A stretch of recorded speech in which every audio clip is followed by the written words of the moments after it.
जय बाबा बर्फानी. अमरनाथ यात्रेला जायचं ठरल्यानंतर समोर खूप काही प्रश्न उभे होते. आता 15 दिवसाची यात्रा म्हटल्यावर घरातली साफसफाई, सगळं झाडाचं नियोजन, कुंडे गिंडे. मला झाडांची खूप आवड आहे. त्याच्यामुळं आता हे कुंडे वाळतील का, झाडं सुकतील का, आपण येईपर्यंत व्यवस्थित राहतील का, घराचं काय घरी जे आहे माणूस त्याचा स्वयंपाकाचं जेवणाचं काय, असे असंख्य प्रश्न बायकांसमोर उभे राहतात. आणि खरं म्हणजे आता सगळ्या सुविधा आहेत, सगळे साधनं उपलब्ध आहेत, त्याच्यामुळं एवढं काही टेन्शन नसतं. पण तरी आपल्याला खूप काही प्रश्न पडतात. अलीकडच्या काळात धार्मिक यात्रा करणे खूप सोपे झाले आहे, तरी पण आपल्याला खूप काही नियोजन करावं लागतं. पण पूर्वीच्या काळी तर काही साधनं उपलब्ध नव्हती, तरी पण लोकांनी यात्रा कशा केल्या असतील आपल्याला प्रश्न पडतो. की आता तर आपल्याला बसल्या बसल्या सगळं ऑनलाईन तिकीट बुकिंग वगैरे, हॉटेलचं बुकिंग, सगळं काही आपल्याला बसल्या बसल्याच करता येतं. पण पूर्वीच्या काळी तर लोकांना किती सगळं नियोजन करून जावं लागत असेल. कारण एकदा घरातून बाहेर माणूस पडलेला यात्रेला तो सुखरूप परत येईल याची काही शाश्वती नसायची. पूर्वीच्या काळात वाहतुकीची साधने उपलब्ध नसल्यामुळे लोक पायी यात्रा करत असत. हा केवळ एक शारीरिक प्रवास नसून एक शिस्तबद्ध, श्रद्धापूर्वक आणि सामूहिक असा स्वरूपाचा, आध्यात्मिक अशा स्वरूपाची एक साधना असायची. पूर्वी लोक पायी यात्रा कशी आणि कोणत्या प्रकारचे नियोजन करून करायचे. पूर्वीच्या काळी धार्मिक यात्रा करणे एक आव्हान असायचे. पूर्वी जंगले, कच्चे रस्ते आणि हिंस्त्र श्वापदे तसेच चोरांची भीती असायची. त्यामुळे लोक एकटे न जाता गावातील किंवा आपल्या आजूबाजूच्या परिसरातील अशा लोकांचा एक समूह करूनच मग निघायचे. कारण जर रस्त्याने जात असताना तुमच्यावर हिंस्त्र श्वापदांनी हल्ला केला किंवा चोरांनी तुम्हाला लुटलं तर समूहानं तुम्ही गेलात तर त्याची भीती नसायची. आणि एकटे गेल्यावर सगळ्याच याला आपल्याला तोंड द्यावं लागायचं. त्यामुळे पूर्वी लोक असे समूह करून तीर्थयात्रेला पायी पायी जायचे. आताच्या यात्रा ह्या खूप सुखकारक आणि सुविधापूर्ण झाल्या आहेत. कारण तुम्हाला जागोजागी कुठेही वाहन थांबवून तुम्हाला जेवणाची व्यवस्था, राहण्याची व्यवस्था तुम्ही करू शकता. पण पहिलं खूप अवघड होतं, कारण तेव्हा पायीच यात्रा कराव्या लागायच्या. जंगलांनी, दऱ्याखोऱ्यांनी, शेतांनी कुठूनही रस्ते असायचे. त्यामुळे खाण्यापिण्याच्या सोयी अशा जागोजाग उपलब्ध नव्हत्या. त्यामुळे लोक सोबत जे काही करून घेता येईल असं करून घ्यायचे. शिदोरी, त्यात भाकरी, दुधाच्या दशम्या, सातूचं पीठ, हे असं काही कोरडं कोरडं थोडंफार त्यांना जे घेता येईल ते घेऊन ते प्रवासाला निघायचे. आताचा आपला प्रवास खूप सुखकारक, सुविधाजन्य असा झाला आहे. पण पहिल्या काळी जेव्हा लोक पायी जायचे यात्रेला तेव्हा त्यांना बरोबर मोजकेच साहित्य घेऊन जावे लागायचे. कारण पायी पायी यात्रा असायची, त्यामुळे त्यांना जास्त काही साहित्य सोबत नेता येत नव्हते. वजनदार वस्तू अशा काही जास्त त्यांना ठेवता येत नव्हत्या.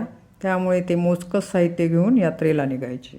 पूर्वीच्या काळी जेव्हा लोक पायी पायी जायचे तेव्हा वाटेत मिळणाऱ्या विहिरी किंवा नद्या असतील, पाण्याचे काही ठिकाणं असतील, कुठे विहिरी असतील, नद्या असतील, तळे असतील, अशा ठिकाणी ते पाणी पाहून थांबायचे आणि तिथे चूल वगैरे मांडून स्वयंपाक करून स्वतः स्वयंपाक करून ते जेवायचे. आपल्याकडे आता आषाढामध्ये जी दिंडी जाते पंढरपूरला, खूप ठिकाणाहून दिंड्या येतात. रस्त्याने लोक त्यांची व्यवस्था करतात, राहण्याची, खाण्याची खूप लोक व्यवस्था करतात. कोणी वैयक्तिक करतं, कोणी असे समूहाने वगैरे करतात. आणि ते अजिबात त्या लोकांना काहीच कमी पडत नाही. गावोगावच्या दिंड्या, खूप छोट्या दिंड्या, मोठ्या दिंड्या, अशा वेगवेगळ्या दिंड्या आलेल्या असतात. आणि या प्रत्येकाची व्यवस्था त्या त्या गावामध्ये त्यांची जिथं मुक्कामी ठिकाणे आहेत तिथे तिथे केली जाते. राहण्याची व्यवस्था, खाण्याची व्यवस्था अशी व्यवस्था केली जाते. पूर्वीच्या काळी पण जे पायी लोक यात्रा करायचे त्यांच्यासाठी त्यांचा मुक्काम एखाद्या गावात पडला तर तेथील लोक त्यांची व्यवस्था करायचे, जेवणाची वगैरे, राहण्याची. जे काही खेडेपाडे असतील त्यांचा मुक्काम त्या खेड्यात पडला असेल तर तिथलचे लोक त्यांची व्यवस्था राहण्याची, खाण्याची करायचे. पूर्वीचे लोक धार्मिक यात्रा पायी करायचे, त्यामुळे त्यांना रात्रीचा प्रवास जमायचा नाही. ते अंधार पडायच्या आधीच कुठेतरी सुरक्षित ठिकाणी अशी आपली मुक्कामाची व्यवस्था करायची, कारण आजूबाजूला घनदाट जंगलं वगैरे हिंस्त्र श्वापद असायचे, त्यामुळे त्यांना रात्रीचा मुक्काम हा सुरक्षित ठिकाणीच करावा लागायचा. साधारणतः मुक्काम हा गावोगाव असलेल्या धर्मशाळा किंवा मंदिरे, मोकळ्या गड्या किंवा असे झाडाखाली वगैरे मुक्काम व्हायचा. अलीकडच्या काळात रेल्वे आहे, बस आहे, विमान आहे, खूप काही साधनं आहेत प्रवासाची, त्यामुळे रात्रंदिवसही आपण प्रवास करू शकतो. पण पहिल्या काळी लोक जेव्हा पायी प्रवास करायचे तेव्हा त्यांना मर्यादा यायच्या. पायी चालायचे, त्यामुळे त्यांना पहाटे लवकर उठून 3 ते 4 या दरम्यान ते उठून विहिरी किंवा तलावावर, नदीवर जाऊन आंघोळ वगैरे करून, पूजापाती करून ते सकाळी सकाळीच चालायला निघायचे. पायी चालण्यासाठी ते सकाळचीच वेळ निवडायचे, कारण सकाळी ऊन जास्त नसायचं आणि थकवाही जास्त येत नाही. त्यामुळे साधारणतः पायी जे प्रवास करायचे पूर्वी लोक, ते साधारणतः 5 ते 10 किंवा 11-12 वाजेपर्यंतच प्रवास करायचे आणि नंतर दुपारी कुठेतरी विश्रांती घ्यायचे. जेवण खाण आटपून, खाऊन पिऊन थोडे विश्रांती घेऊन परत संध्याकाळी थोडंसं शिराळ पडलं की ते परत प्रवासाला निघायचे आणि अंधार पडायच्या आधी कुठेतरी सुरक्षित ठिकाणी मुक्कामी जायचे. पूर्वी जे लोक पायी प्रवास करायचे ते साधारणतः 25 ते 30 किलोमीटर रोज पायी चालायचे. पंढरपूरला जाणाऱ्या दिंड्यांमध्ये जे भजन, कीर्तन, भारुडं असे वेगवेगळं भक्तिमय वातावरण असतं. तसंच पूर्वी लोक समूहाने जात असत आणि त्यांच्यासोबत टाळ, वीणा असं साहित्य असायचं आणि ते देवाची भजनं, नामस्मरण करत करतच आपली वाट चालायचे. त्यामुळे त्यांना अजिबात थकवा जाणवायचा नाही आणि एक प्रसन्नता त्यांच्यामध्ये असायची आणि आपल्याला देवाला जायचं आहे हे डोक्यात असल्यामुळे आणि त्यांना अजिबात थकवा जाणवत नसायचा. देवाचे नामस्मरण केल्यामुळे एक वेगळाच उत्साह त्यांच्यात असायचा आणि शारीरिक थकवा वगैरे त्यांना अजिबात जाणवायचा नाही आणि अशी प्रसन्नता एक त्यांच्यामध्ये असायची. अलीकडच्या काळात प्रवासात आपल्याला जागोजाग दवाखाने वगैरे काही मेडिसिन वगैरे पण उपलब्ध असतात.